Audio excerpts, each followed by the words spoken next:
You ever come home from a double shift at the hospital just to find your front windows smashed in and a note duct taped to the door that says, "Maybe pay your dues next time"? Yeah, that was my Tuesday. Name's Hayden Rivers. Respiratory therapist. Divorced. I live alone in a modest 3-bedroom ranch-style house in the Oak Hill Pines subdivision, just outside of Raleigh. Bought it with my settlement money after a rough divorce. I like the neighborhood quiet, decent neighbors, good schools for my daughter when she visits. Everything was fine until I met Florence Fairgrove. Florence is the president of our HOA. Late 50s, bleach blonde helmet hair, wears pink wedge sandals year-round like it's a personality trait. She walks around with a clipboard like she's the sheriff of a town no one asked to live in. The kind of woman who corrects your grass length with a ruler and files a complaint if your garbage bins aren't pulled in by 10:01 a.m. The trouble started over a stupid late HOA fee.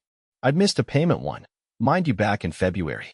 My hospital schedule was brutal, and I forgot to update my auto pay when my card expired. I found the late notice in my mailbox a week later and paid it the same day. But Florence? No. She said my payment was delinquent, and that triggered a compliance review. "Hayden," she said, standing on my driveway like she owned it, "you signed the covenant when you bought this house. Dues are not optional." I paid it, I told her, and I've never missed one before. She tapped her nails on her clipboard. "It's not just about payment. It's about trust. Integrity. You're setting a bad precedent." A bad precedent? I blinked. For being human? Her eyes narrowed. "You'll be hearing from us." That was 2 weeks ago. I didn't think much of it after that. Until Tuesday night, when I pulled into my driveway, headlights catching the glitter of shattered glass all over my front porch. My stomach dropped. I got out, stepped carefully over the glass, and saw both front windows busted in jagged shards hanging from the frames like teeth. And then I saw the note. "Maybe pay your dues next time." I stood there, heart pounding. My first thought was, kids. Some dumb teenagers playing a prank. But that note? That handwriting? It was Florence's. I'd seen it a dozen times on community memos taped to mailboxes. I called the cops. Officer Delgado arrived within 20 minutes. He took one look at the mess and said, "You got cameras?" "No," I said, "but I think I know who did it." I showed him the note. He raised an eyebrow. "You sure?" "Positive. That's the HOA president's handwriting." He took some photos, logged the incident, and gave me the usual, "We'll investigate" talk. But I knew better. Without proof, it would go nowhere. So I made a decision right then I was going to get proof. The next morning, I went to Best Buy and dropped $900 on a full home surveillance system. For cameras, motion sensors, cloud backup, the works. I spent my entire day off installing it, every angle of my property covered. Driveway, porch, side gates, even the backyard. Then I waited. 3 days passed. Nothing. Florence walked by once, gave me a tight little wave like we were old pals. I waved back, just as fake. Then Sunday night rolled around. I was watching TV when my phone buzzed motion alert from the porch cam. I tapped into the live feed and saw 2 figures in hoodies creeping up my walkway. One of them had a crowbar. I didn't even hesitate. I hit record on my phone and watched as they approached my front windows. The taller one, definitely a man, lifted the crowbar, but before he could swing, the shorter one yanked his arm back. "No, not again," she hissed. "He probably has cameras now." It was Florence. Clear as day. She pulled her hood back. Her face was lit up by the porch light. She was chewing her lip, staring at the corner of the house where the new camera blinked red. "Let's go," she snapped. Now, they took off down the street. I saved the footage to 3 different drives before I even exhaled. I couldn't sleep that night. My hands were shaking with fury, but I waited. Monday morning, I went straight to the sheriff's department. Detective Lee watched the footage twice before leaning back in his chair. "Looks like your HOA president just violated about 4 laws," he said. "Think she'll go to jail?" "She will if the DA sees this." He took my statement, logged the evidence, and promised to escalate. But I wasn't done. That night, I filed a civil suit. Triple damages for vandalism, harassment, and emotional distress. I attached photos, receipts, the police reports, and a link to the cloud footage. My lawyer, a buddy from high school named Marcus, was almost giddy when he saw the video. "Florence Fairgrove," he said. "Oh, man. She's toast." I sent a copy of the footage to the HOA board anonymously. 2 days later, Florence called an emergency meeting. I showed up, even though I wasn't invited. Sat in the back row while Florence tried to keep her cool. "We've had reports of vandalism in the community," she announced, voice tight. "Let me be very clear. Oak Hill Pines does not tolerate criminal activity." I raised my hand. Her eyes locked on mine. "This isn't a Q&A, Mr. Rivers." "Actually," I said, standing, "it's about you." Gasps. Everyone turned. I walked to the front, pulled out my phone, and tapped the video. The room went dead silent as Florence's face lit up the screen. Several board members stood up. One of them, Mr. Gerald from 2 houses down, turned to her and said, "Is this real?" This is taken out of context," she stammered. "I was walking my dog." "There's no dog," I said. "And you're holding a crowbar. You can't prove that's me." I blew up the still image. Her face, full color, under the porch light. "Want me to play the audio again?" The board voted that night to suspend her pending investigation. But I wasn't stopping at suspension. I wanted her fired. I wanted her arrested. And by the end of the month, I was going to make sure it happened. I didn't expect Florence to go down without a fight. I'd seen her type before, people so convinced of their own authority they mistake it for invincibility. And sure enough, 3 days after the board suspended her, a letter arrived in my mailbox. No envelope. Just folded paper with the HOA letterhead that read, in typed font, "Dear resident, you are hereby notified that your property is under review for multiple covenant violations, including unauthorized surveillance installation, failure to maintain window aesthetics, and hostile engagement with HOA leadership. Failure to comply within 72 hours may result in daily fines. Regards, Oak Hill Pines HOA Compliance Committee." What window aesthetics? They were still boarded up while I waited on insurance adjusters. And unauthorized surveillance? I called Marcus, who laughed so hard he had to put the phone down. "They're trying to fine you for installing cameras on your own house," he said when he caught his breath. "That's rich. And hostile engagement? They're lucky you're not pressing felony charges yet." "I'm guessing Florence is still pulling strings behind the scenes," I said, pacing in my kitchen. "She might be suspended, but she's not exactly gone." "Let her keep pushing," he said. "Just gives us more ammunition. By the time I'm done with them, they'll be begging for a settlement." But I wasn't interested in settlements anymore. I wanted the court to drag every last skeleton out of their closet. That night, I sent a formal request to the HOA for a full copy of the bylaws and a record of all board meetings for the past year. According to state law, they had to provide those within 5 business days. I wanted to see every decision they'd made, every vote, every expenditure. 3 days later, I got a knock on the door. It was Gerald, the board member who'd confronted Florence at the emergency meeting. He was holding a manila folder and wearing an expression like someone who'd just opened a rotten fridge. "I thought you should see this in person," he said, stepping inside. I didn't know half of it until I started digging. I flipped open the folder. Inside were dozens of pages, meeting minutes, payment logs, and scanned letters. One item caught my eye immediately. A line item listed as Neighborhood Security Initiative, $14,800. Security Initiative? I asked. Florence pushed it through last year. Claimed it was to install cameras at all entrances, but nothing ever went up.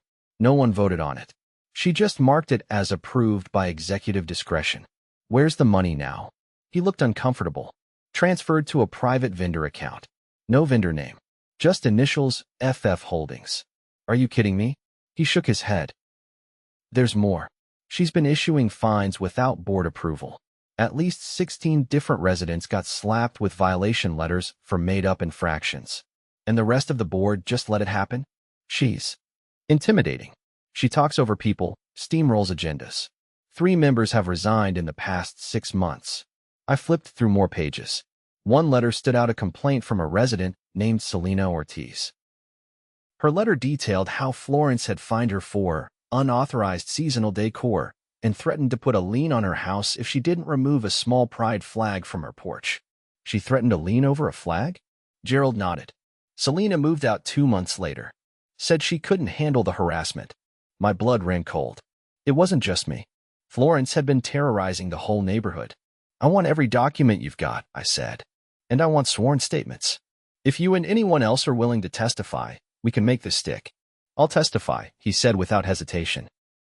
And I know at least 2 ex-board members who'll do the same. By the end of the week, I had over 100 pages of documentation. Marcus added everything to the civil suit, and we filed a formal complaint with the state attorney's office. Fraud, misappropriation of funds, harassment. It was all there itemized, cross-referenced, and time-stamped. And then, just when I thought things couldn't get more damning, the police knocked on my door. Detective Lee showed me a search warrant for Florence's home. Apparently, the DA had fast-tracked an investigation based on the footage and the financial records we'd submitted. That same morning, Florence's house was raided. Neighbors stood outside in bathrobes and slippers, watching as officers carried out 2 desktop computers, a file cabinet, and several binders. Florence wasn't arrested on the spot, but the sheriff's office confirmed she was under active investigation for felony vandalism, fraud, and abuse of authority. Her lawyer released a statement calling it a misunderstanding and blamed miscommunication within the HOA structure. That didn't stop the dominoes from falling. 3 more residents came forward with stories each more outrageous than the last. One elderly couple had been fined $300 for having a non-regulation paint tone on their front door, which was the exact shade approved in the guidelines. Another man said Florence had threatened to revoke his mailbox privileges when he refused to volunteer for cleanup duty at a community event. The neighborhood was boiling over. People were furious. And for the first time since I'd moved in, they weren't afraid to show it. The next HOA meeting was standing room only. Gerald called it to order, and within 5 minutes, a motion was made to dissolve the current board and hold a special election. The motion passed unanimously. Florence, of course, wasn't there. She'd gone radio silent. Her house sat dark, blinds drawn, the for sale sign freshly planted in the front yard by the following week. But we weren't done. Marcus filed a motion to freeze the HOA's discretionary spending pending court review.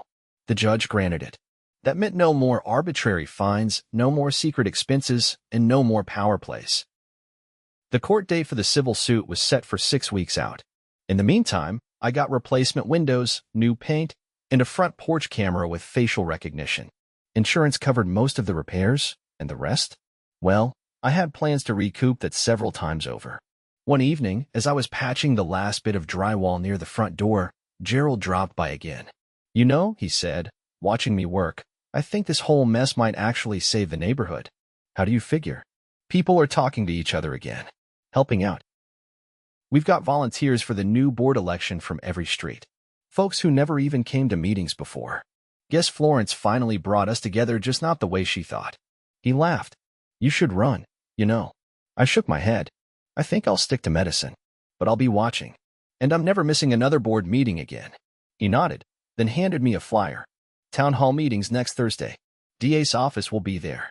They're planning to file formal charges." As he walked off, I looked down at the flyer and smiled. Justice wasn't just coming. It was already here. The town hall meeting wasn't held in the usual HOA clubhouse. That place had become too symbolic Florence's old fortress. Instead, it was moved to the community center downtown, neutral ground. Word had spread fast. By that Thursday evening, the parking lot was full before 6. Inside, the main hall buzzed with low voices and shuffling chairs. More than 80 residents filled the room. Some stood along the walls, arms crossed, eyes forward. At the front, a folding table had been set up with name placards. In the middle sat Assistant District Attorney Carla Winslow, flanked by 2 members of the county's Public Integrity Unit. To her left was Sergeant Rayburn from the Financial Crimes Division, flipping through a thick blue folder. No one from the HOA sat at the table. Gerald opened the meeting with a brief address, then gestured for the ADA to begin. Carla didn't waste time. "We have completed our preliminary investigation into the Oak Hill Pines Homeowners Association," she said, her voice calm but clipped. "Based on financial records, sworn affidavits, and surveillance footage submitted by multiple residents, including Mr. Rivers," she nodded in my direction, "we have found sufficient cause to move forward with formal charges against Florence Fairgrove, former acting president of the HOA." She paused, letting the words settle. "Those charges include felony vandalism, fraudulent misappropriation of HOA funds, obstruction of justice, and conspiracy to commit civil harassment. As of this morning, a warrant has been issued for her arrest." A ripple moved through the room, muffled gasps, a few audible about time. One woman in the back covered her mouth. Her husband squeezed her shoulder. "Additionally," Carla continued, The investigation has revealed that Ms. Fairgrove established a shell company to funnel HOA dues into a private account. That company, FF Holdings, received nearly $14,000 under the guise of community improvement projects that were never approved nor executed. She signaled to Rayburn, who lifted a laminated chart showing a flow of bank transfers. The amounts and dates were clear. The names on the accounts were even clearer. "Where's Florence now?" asked a man near the front, arms folded across a windbreaker. "She hasn't been located," Carla said. "She vacated her residence 2 nights ago. We believe she may have fled the state. She's currently listed as a fugitive from justice." Murmurs turned into full-blown chatter. Someone asked if the HOA could be dissolved entirely. Another person wanted to know if homeowners would be reimbursed. Carla lifted her hand. "We are working with the county civil court to freeze all HOA accounts until a forensic audit is completed. No funds will be moved. No fines will be issued. No liens will be placed. If you have received any notices within the last 60 days, disregard them. They are being reviewed for legitimacy." That got a round of applause, short, restrained, but honest. I stayed quiet, arms crossed in the back, leaning against the wall. I didn't need to say anything. Nothing would top the footage. It had done its job. So had the paper trail. After the meeting, a few residents approached me. Not to thank me, though a few did, but to ask what to do next. Whether they should hire their own attorneys. Whether the fines they'd paid could be recovered. I gave the same advice to each of them. Document everything. Make copies. Keep records. Trust the process, but stay involved. The next morning, I found a typed letter on my doorstep. No envelope. It wasn't signed, but clearly not from Florence. The language was different, measured, careful. It read, "Mr. Rivers, we appreciate your efforts in bringing these matters to light. While the actions of the previous administration were unacceptable, we ask for your cooperation in rebuilding trust within the Oak Hill Pines community. A transitional board will be appointed shortly to manage essential functions. Please direct any concerns to the new liaison, Ms. Ramona Everett, who will be operating under temporary county supervision.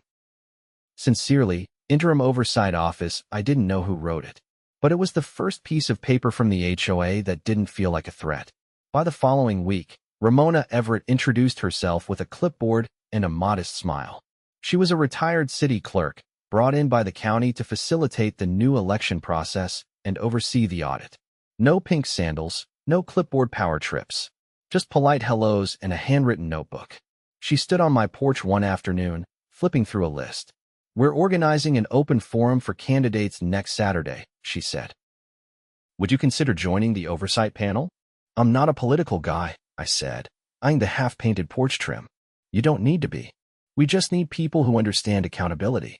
I hesitated, then nodded. "I'll attend, but no promises." She nodded once, scribbled something in her notebook, and left without another word. That night, Marcus called with an update.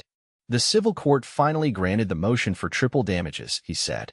"Between the repairs, emotional distress, and punitive, you'll be looking at a payout in the ballpark of 60 to 70 grand.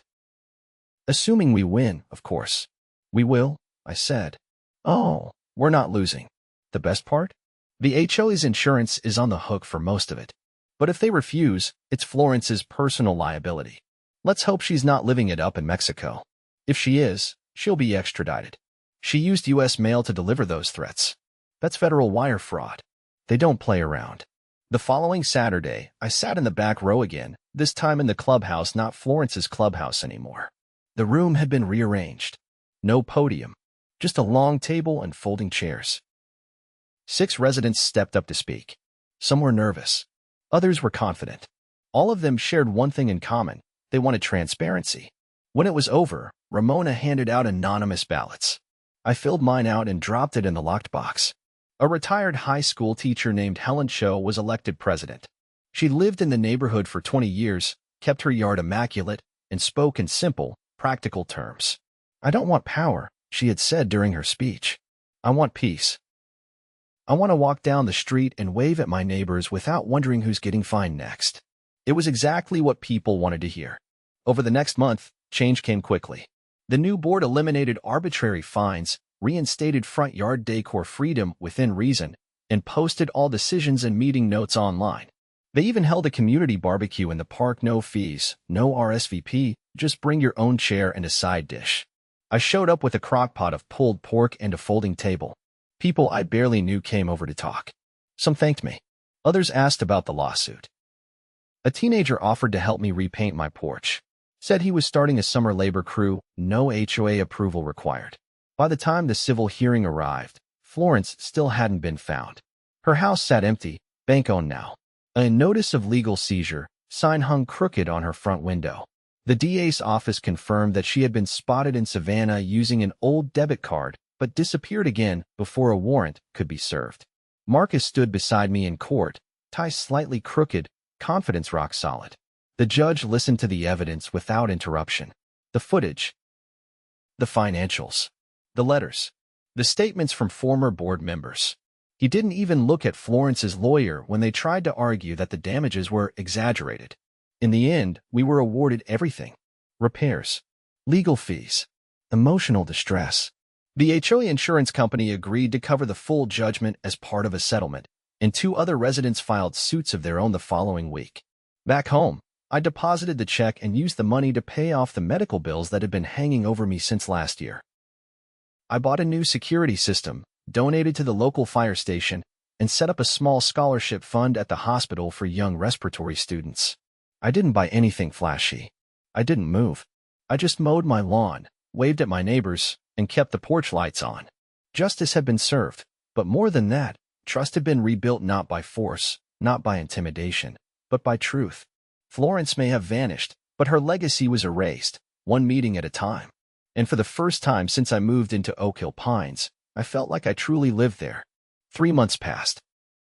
The neighborhood had changed not just on paper, but in the way people lingered on sidewalks, talked without glancing over their shoulders, and let their kids ride bikes past the old HOA office without hesitation. The clubhouse had been repurposed into a community learning space. Helen Cho brought in a local artist to teach weekend workshops, and a retired engineer from down the block started a robotics club for middle schoolers. I went back to treating patients full-time, finally able to sleep through the night without wondering if someone was creeping around with a crowbar. But I never let my guard down entirely. I kept the cameras rolling. I checked the footage weekly. I still had the cloud backups, just in case. The Florence chapter, as we called it now, felt like it had been closed until one Tuesday morning. A plain white sedan with government plates pulled up to my house. I was loading the dishwasher when I caught the reflection in the window. 2 men stepped out of the car, both in suits, one holding a leather portfolio. I opened the door before they knocked. "Mr. Rivers?" the taller one asked. "That's me." He flipped open his badge. "Special Agent Darnell, North Carolina Department of Insurance Fraud Investigations. This is Agent Porter. Something wrong. We'd like to ask you a few questions. May we come in?" I led them inside and motioned to the dining room table. "We've been investigating a broader case tied to the Oak Hill Pines HOA," Darnell said, pulling out a set of documents. "Your case triggered some red flags. Financial inconsistencies, reimbursement patterns, and what appears to be a deeper scheme involving multiple HOAs across the county." I sat down slowly. "Wait, are you saying Florence was part of something bigger?" Porter nodded. "It appears she wasn't just misusing funds. She was laundering them." Darnell unfolded a map. Over the last 2 years, multiple shell companies linked to her and a man named Vernon Pike, former treasurer of the West Briar Estates HOA, have funneled nearly $600,000 through fraudulent maintenance contracts and non-existent improvement projects. I stared at the map, trying to process it. How did no one catch this? They moved money in small increments, across dozens of associations. Most boards didn't question her because she used fake invoices that looked official. And in some cases, she had insiders. Insiders? I asked. "One of them was your former HOA secretary, Julia Mencken. She hasn't been seen since Florence skipped town." I remembered Julia. Quiet, wore oversized glasses, rarely spoke during meetings. I'd assumed she was just intimidated by Florence's overbearing style. Now I realized she'd been hiding in plain sight. "What do you need from me?" I asked. "We need your footage. All of it. Not just the night of the attempted vandalism. We believe there may be other interactions recorded that could help us verify timelines and communication patterns." I retrieved the external drives from my office and handed them over. Porter carefully tucked them into a padded case. "Florence is now wanted on federal charges," Darnell said.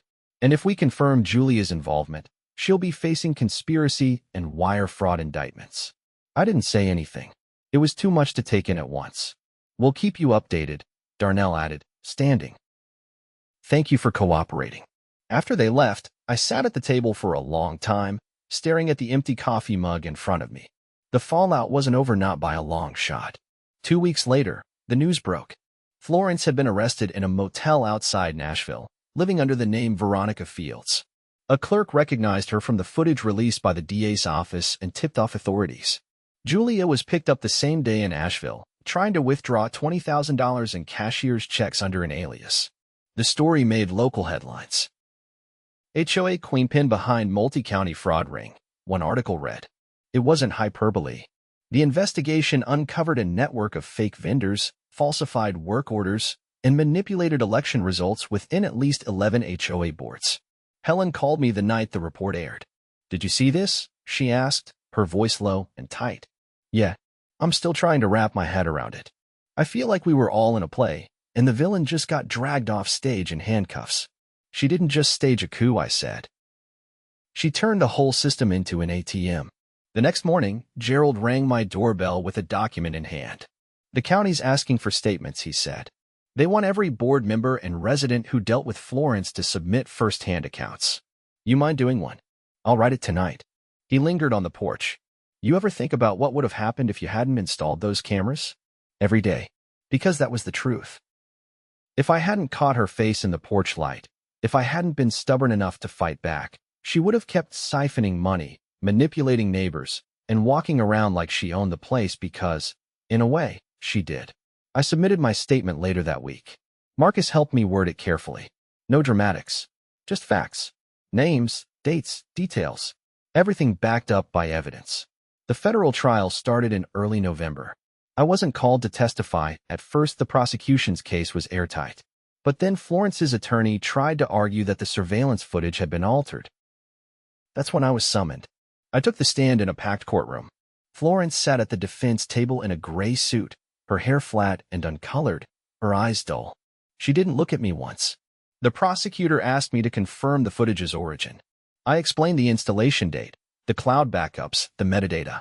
I handed over the log of every access point and timestamp. The defense didn't cross-examine. The jury deliberated for less than 2 hours. Guilty on all counts. She was sentenced to 16 years in federal prison, with no chance of parole for at least 11. Julia got 8. The court ordered restitution, but most of the money was unrecoverable, spent, or hidden. Still, the judge ordered the seizure of Florence's assets, a cabin in Boone, 2 vehicles, and the contents of 3 bank accounts. Back in Oak Hill Pines, life settled into something better than normal. The HOA was now volunteer-run, with public meetings streamed and archived. A new clause was added to the bylaws. No single person could hold more than one officer position, and all financial decisions required a 3-signature approval system. Helen and I started a neighborhood watch program not for crime, but for transparency. Every 3 months, we hosted a public forum with updates from the board. Attendance was consistent. Trust, once shattered, had been rebuilt brick by brick. One evening, I hosted a backyard cookout. Not a fundraiser. Not a board initiative. Just an old-fashioned get-together. Kids played tag under string lights. Neighbors brought folding chairs and pie. A woman I'd never spoken to before handed me a plate and said, "You're the reason we're not still living under that woman's thumb." Thank you. I accepted the pie and raised my bottle of ginger ale. Thank the cameras, I said. I just hit record. But the truth was, it wasn't the cameras alone. It was every neighbor who stood up, every person who spoke out, and every hand that helped rebuild what Florence tried to turn into her personal fiefdom. She broke windows. We built community. And as I watched the fireflies float through the yard that night, I knew something for certain. No one would ever rule this neighborhood by fear again. Not while we were watching. Not while we remembered.